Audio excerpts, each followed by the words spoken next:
Selamat siang teman-teman semua. Perkenalkan, nama saya Firdan Nur Rahman. Di sini saya akan menjadi pengajar BIPA kalian. Nah, lalu untuk pada kesempatan kali ini, saya harap kalian semua tetap semangat untuk belajar, tetap tersenyum, dan juga tetap stay healthy ya. Nah, lalu untuk materi kali ini, saya akan menjelaskan tentang teks dongeng. Teks dongeng itu ada tujuannya pasti. Nah, lalu apa sih tujuan pembelajaran pada materi ini? Nah, tujuan pembelajaran pada materi kali ini adalah yang pertama agar kalian dapat memahami pokok pikiran dalam suatu tuturan yang disampaikan dengan jelas. Yang pertama, yang kedua ada menyusun kata-kata secara sederhana. Yang ketiga ada memahami teks narasi. Yang keempat tentu saja dapat menulis teks narasi tentang dongeng. Lalu mari kita ke materi teks dongeng rakyat yang dianggap tidak benar-benar terjadi atau fiktif. Fungsi dongeng itu adalah sebagai hiburan yang pertama. Lalu selanjutnya ada sarana untuk menyampaikan pesan-pesan moral. Kalian sendiri juga tentu pasti sudah tahu kan pesan moral itu apa. Nah, hal ini disebabkan karena cerita dalam dongeng itu banyak sekali menunjukkan sebuah sindiran, kebenaran, dan pelajaran moral. Lalu apa saja sih unsur-unsurnya? Yang pertama unsur dari dongeng ialah tema. Yang kedua ada alur. Yang ketiga ada latar. Yang keempat ada tokoh. Yang kelima ada penokohan. Dan yang terakhir tentu saja armanya.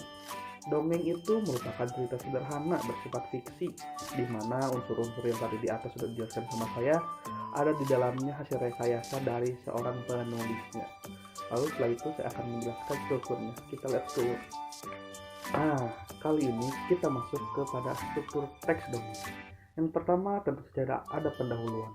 Pendahuluan itu apa sih? Mari kita lihat. Di sini ada bagian awal ini akan berisi pernyataan umum, yaitu kalimat pengantar untuk memulai dongeng atau sebelum kalimat pembuka paragraf pertama. Yang kedua ada kejadian atau peristiwa. Kejadian ceritanya disusun sesuai dengan urutan waktu ataupun sesuai kronologi. Tentu saja yang ketiga ada penutup. Dalam penutup biasanya terdapat suatu pernyataan umum berupa pesan moral ataupun komentar tentang kebaikan yang dapat mengalahkan kejahatan. Kalimat penutup ini sering ditemukan dalam dongeng. Misalnya contohnya, mereka hidup bahagia selamanya. Nah, untuk pemaparan materi tadi sudah cukup jelas kan bagi teman-teman? Nah, saatnya kali ini saya akan mencoba memberikan tugas kepada kalian. Coba kalian deskripsikan gambar yang saya tampilkan sesudah ini.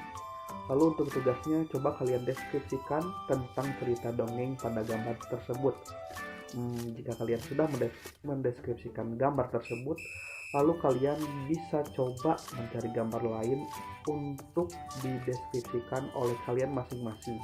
Lalu tugasnya bisa dikumpulkan minggu depan. Untuk materi kali ini saya kira sudah cukup bagi teman-teman.